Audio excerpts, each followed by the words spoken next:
कहतिया का कि यही जाल में करे जकू का अवतारो ए बोल कि यही जाल में करे जकू का अवतारो घरे नहीं अवतारो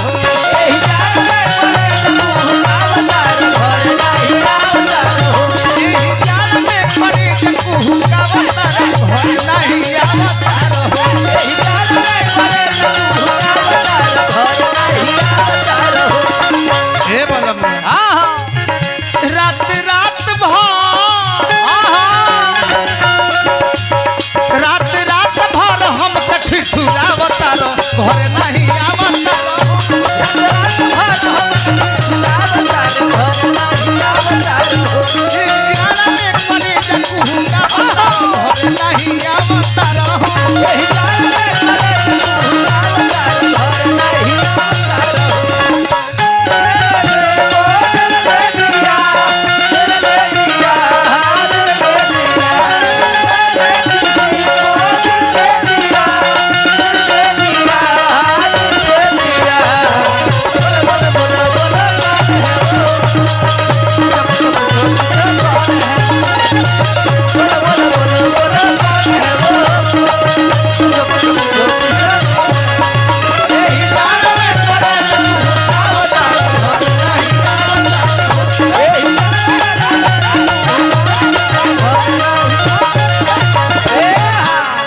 एगो पुरस्कार नाम में भोर पर वीरेंद्र बाबू वीरेंद्र बाबू पुरस्कार दिले बनी हार्दिक अभिनंदन करब कहत कि ये बलमु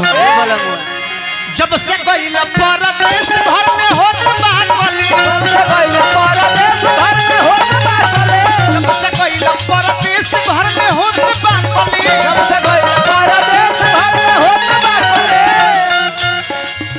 जब से गइल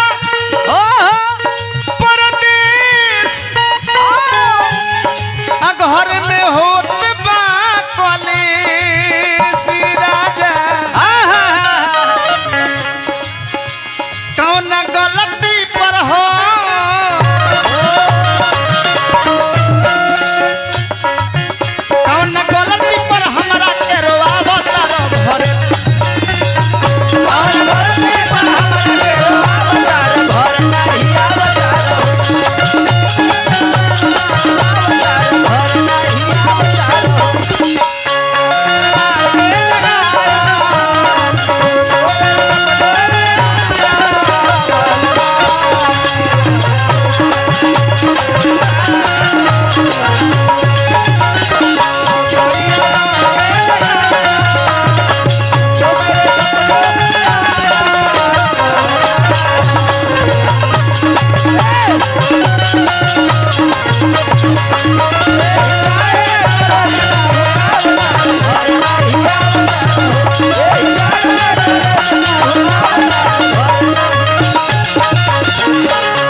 तारा पर शौक लागता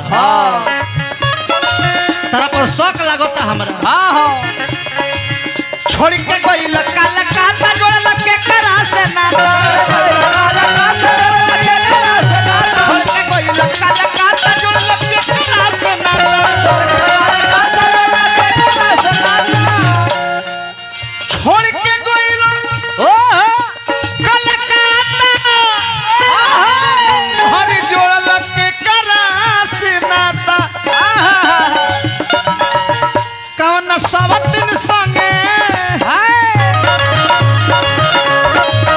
कौन सवतिन संगे मौज तुड़ावतारो घर नहीं औरी बा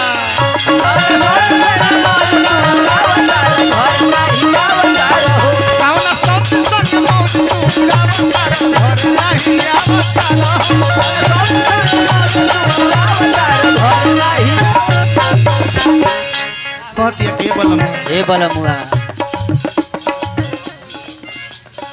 अंश कुमार सिंह जी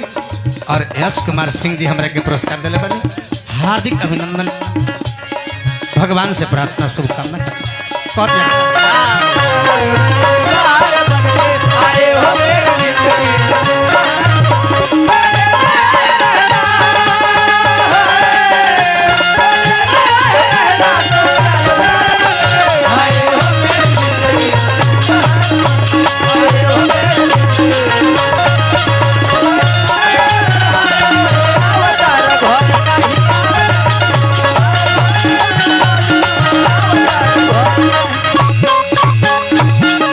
अंत में कहती